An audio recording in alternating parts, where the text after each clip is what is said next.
Hi, I'm Jeff Fulkerson, and this is Tidbits and Tin Snips, or possibly Tin Snips and Tidbits. But anyway, I want to talk to you today about a little technique that takes just a few minutes, but it'll save you a lot of time, and in the long run, it'll make your piece much better.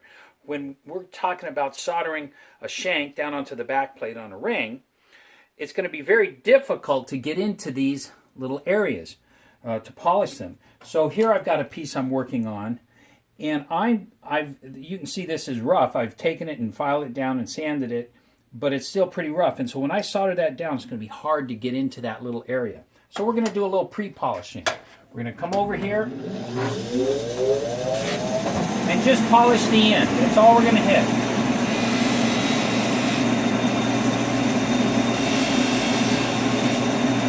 You can see now how nice and shiny that is. And we do both sides. Now, the same thing on the back plate. We're going to just polish.